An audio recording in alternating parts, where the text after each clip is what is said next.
Altamiro Borges, não dá para começar sem falar da micareta de Copacabana, que o Genuíno falou, né? 32 mil pessoas, tá bom, né? Mas eles sempre querem mais e eles sempre... os bolsonaristas acham que vão colocar sempre 10 milhões de pessoas, nas ruas. Como é que você acompanhou alguma coisa do evento de ontem? Eu queria te ouvir um pouquinho sobre isso. Vamos lá. Então, Conde, micareta é forçação de barra. Às vezes a gente faz uns atos que parecem umas micaretas. Eu acho, verdade, verdade. Eu acho que o ato, 30 e poucas mil pessoas, né? 33 mil pessoas, segundo o monitor da USP, é bastante gente. Você tem aí um núcleo fascista. Agora, eu acho que o ato frustrou o Bolsonaro. Frustrou o Malafaia. Né? Eles estavam esperando muito mais gente. Tanto é que o Malafaia tinha dito, né, que eles iam superar São Paulo. E é o território dele. Né? É território dele, é território das milícias também. Então dava a impressão de que poderia bombar o ato, né? Ser um ato que superasse São Paulo. Era o que o Malafaia estava prometendo. Foi o que prometeu para o Bolsonaro e não cumpriu. Né? Dizendo que era o território dele, esqueceu de dizer, não foi, preferiu esconder que é o território das milícias também. Né? Então, acho que isso frustrou, ficou muito abaixo do que foi o ato em São Paulo.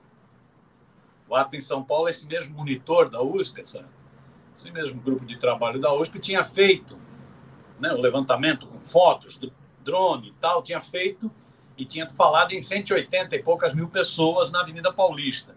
Né? A Folha de São Paulo também fez um cálculo com base nas quadras, né, nos quarteirões, e tinha chegado a mais ou menos isso. Né? O ato do Rio ficou 20% disso. Então, ficou muito abaixo. Né? Ficou menos de 20% disso. Então, o mesmo monitor que fez São Paulo 180 mil, fez agora Rio de Janeiro 33 mil. Né? Então, ficou abaixo. Eu acho que isso frustrou. Né? E eu acho que a frustração ficou visível, inclusive, na fala do Bolsonaro. O Bolsonaro estava meio abatido, falou 30 e poucos minutos, só falou abobrinha, não falou nada de novo. Abobrinha, não sabia como terminar, né? Ficava lá. Pois vou terminar, só falou abobrinha, não acrescentou nada de novo. A única coisa que esse patriota acrescentou é que o mito dele é um gringo, né? É o bilionário excêntrico Musk. Então, mais uma vez, ele bate continência para os Estados Unidos. Né? É um patriota que detesta a pátria. O herói dele, o mito da liberdade, é esse empresário picareta nascido no apartheid da África do Sul e radicado nos Estados Unidos, né? Que é o Elon Musk. Foi a única novidade. O resto não falou nada. Né? Ele terceirizou, ele sabe que ele está enrolado, tanto é que uma fala dele que me chamou muita atenção foi quando ele diz o seguinte: se algo de ruim acontecer comigo, não desista. O que mostra o seguinte: ele está percebendo que está tic-tac, tic-tac. O relógio está acelerando. O PF concluiu já uma parte das investigações, está na mão da PGR. Estão dizendo que a PGR, que é a Procuradoria-Geral da República, ainda nesse semestre, apresenta a denúncia. Isso vai para o Supremo. Há quem diga que pode ser julgado até o final do ano. Há quem diga. E aí vamos ver o que vai ser a pena dele. Né? Então, a fala dele foi de uma pessoa meio frustrada, um ato que ficou abaixo do que eles esperavam, no território deles, no Rio de Janeiro, né? Ficou abaixo do que eles esperavam, e ele estava meio abatido. Né? Esse discurso de se algo de ruim acontecer comigo, não desistam, talvez mostre isso. Ele está percebendo que o tempo dele está diminuindo, né? Que o cerco está se fechando. Né? Então, isso. Ele terceirizou os ataques ao Alexandre de Moraes, então ele não falou nada, não falou. Já o Malacheia, o mercador da fé, o que bancou esse ato aí, tem que ver de onde ele está tirando esse dinheiro, se é do bolso dele mesmo, apesar dele ser bastante rico. Né? Já o Malacheia atacou 24 vezes, citou o nome do Alexandre de Moraes 24 vezes. Né? 24 vezes. Impressionante. 24 vezes. Muito mais do que ele tinha citado até em São Paulo. Em São Paulo, acho que foi 16 vezes ou 18 vezes. Citou mais. Atacou o Alexandre de Moraes, ditador, babá.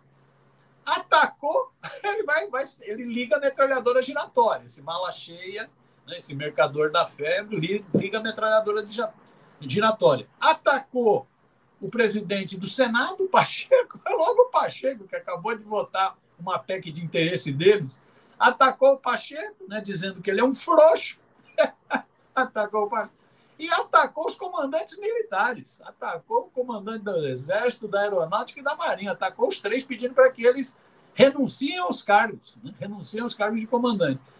Então, o ataque foi terceirizado para o Malafaia, né, Malafaia, né, foi terceirizado para o Malafaia. Né, e de resto não teve novidades. Eu não diria uma micareta, porque é isso.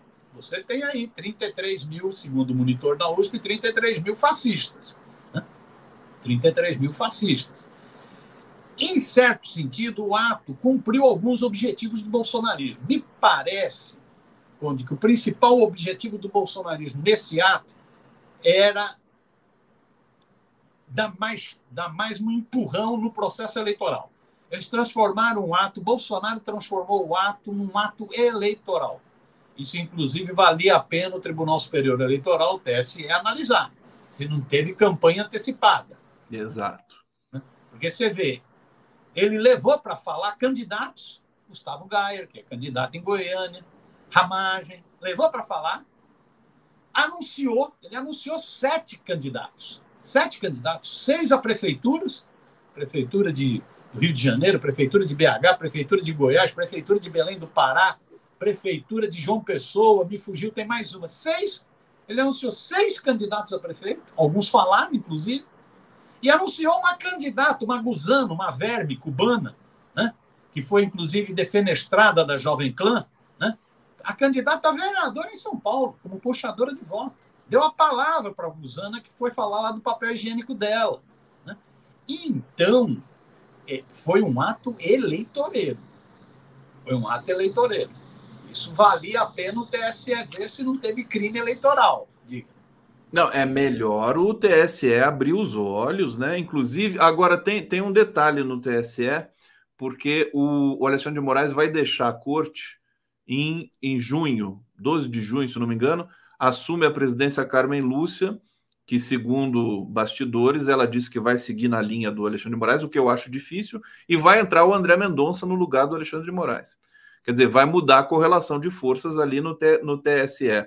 Agora, você falou muito precisamente, Altamiro, sobre o caráter criminoso, né, pré-eleitoral, e outras provocações, assim, bastante agressivas do Malafaia contra o Alexandre de Moraes. Me parece que o Alexandre, o STF, o governo, todo mundo, aliás, não quis ecoar esse movimento do Bolsonaro, considerado um evento fraco e tudo mais. Você acha que essa é a posição certa? A resposta tem que vir mais adiante, quando abaixar um pouquinho a poeira?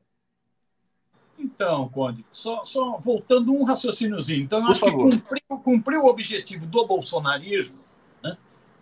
Esse sentido de campanha eleitoral. O 6º candidato à prefeitura que eu esqueci de falar foi aquele sujeito, aquele que fica pendurado no saco do Bolsonaro, aquele Gilson Machado, que é candidato em Recife, que foi ministro do turismo do Bolsonaro, que vivia junto com o Bolsonaro e tal. Né? Então, eles estão fazendo campanha eleitoral. Isso vai servir, esses 6 candidatos à prefeitura, evidentemente, vão se mostrar ao lado do Bolsonaro. Né? E são pessoas que estão bem situadas, algumas delas, não todas, nas pesquisas eleitorais. Então, serviu esse objetivo, campanha eleitoral antecipada, crime eleitoral. Eu acho que serve também para juntar a tropa. Ele continua juntando a tropa. Ele está evitando. Se ele espaça demais esses atos, ele vai ficando sozinho, vai ficando mais fragilizado. Então, atos como esse servem para juntar a tropa, servem para dar ração para o gado, para alimentar alimentar a narrativa deles. Né? Então, serve para isso. Você vê que eles já estão dizendo que o próximo vai ser. Onde vai ser? Blumenau, não é isso? Né? Joinville, desculpa. Joinville em Santa Catarina. Que é exatamente para juntar a galera de Santa Catarina e Paraná, que seria uma base bolsonarista forte. Ou seja, é para manter o gado coeso, unido e alimentado. Um discurso alimentado. Eu acho que serviu. serviu para essa articulação internacional que eles estão fazendo. Porque é isso, ao transformar o Musk em mito da liberdade, em herói do ato de Copacabana, eles jogam com essa repercussão internacional, com esses ataques à democracia que estão vindo de republicanos nos Estados Unidos, de extrema-direita na Europa tal, né? Então, cumpriu esses objetivos. Eu acho que o Bolsonaro ainda trabalha com a ideia de reverter o processo de inelegibilidade aplicado pelo Tribunal Superior Eleitoral. Ele quer reverter. Quer reverter. Então, ele trabalha. Esses atos servem para isso, servem para fazer pressão. Ele está apostando muito também em mudanças no quadro internacional. Então, ele teve a vitória do Milei, que ele foi fazer campanha, no Milei na Argentina, né? Do El Louco da Argentina. Né? Então, é o cachorro do Milei e o Bolsonaro que aconselharam o Milei. É isso? O cachorro morto e o Bolsonaro. Né? Ele teve a vitória do Milei na Argentina. Ele teve a vitória daquele fascista presidiário de El Salvador. Ele teve o crescimento do Chega, do Ventura em Portugal. E eles estão apostando todas as fichas na vitória do Trump nos Estados Unidos, para mudar a correlação. E eles estão apostando em que essas mudanças no cenário internacional e desgaste do governo Lula, porque para eles crescerem, eles precisam de desgaste, eles precisam que o governo Lula não dê certo. E desgaste do governo Lula, eles acreditam que fazendo todos esses movimentos ocorrendo, isso pode levar a uma mudança no TSE. Essa mudança que tem agora, de sair o Alexandre entrar a carne, entrar o Nunes, não é isso? Pode bagunçar um pouco pode bagunçar o que foi a decisão. Entrar o Mendonça. Desculpa, entrar o Mendonça. Pode bagunçar um pouco o que foi a decisão anterior do TSE, da ineligibilidade. Mas vamos ver. Né? A Carmen, eu acho que nesse tema, ela não vacilou, ao contrário, ela tem posições muito, muito nítidas com relação ao golpismo do Bolsonaro. O que eu acho que pode mudar nessa situação é a situação do Moro. A Carmen tem uma certa simpatia pelo lavajatismo. Um certo carinho pelo lavajatismo. Vamos ver o que vai dar. Agora, no caso do Bolsonaro, eu não acredito que a mudança na presidência altere muito. Agora, eles estão apostam em atos. Então, tiveram São Paulo, 180 mil. Agora esse diminuiu, 30 e poucos mil. Trabalham esse lá de Santa Catarina, né? Então, estão fazendo atos para ver se isso pressiona. Né? Articulação internacional, e aí tem como cabo eleitoral esse bilionário excêntrico, o Musk, né? E os republicanos, os trumpistas nos Estados Unidos. Né? Articulação internacional e talvez alguma mudança no tabuleiro do TSE. Mas vamos ver. Mas estão trabalhando para isso. Você vê que ele ainda não deixa explícito quem seria o candidato dele. Há, inclusive, quem afirme que, mesmo inelegível, ele lançaria a candidatura. Ele vai fazer isso, pode esperar. Lançaria a candidatura, né, para, na reta final, retirar. E aí o nome que aparece com mais força é do que o Genuíno, quando eu entrei, era o que o Genuíno estava falando. É o nome do Tarcísio de Freitas. É o Tarcísio. Embora a Michele tenha boa performance também nessas questões.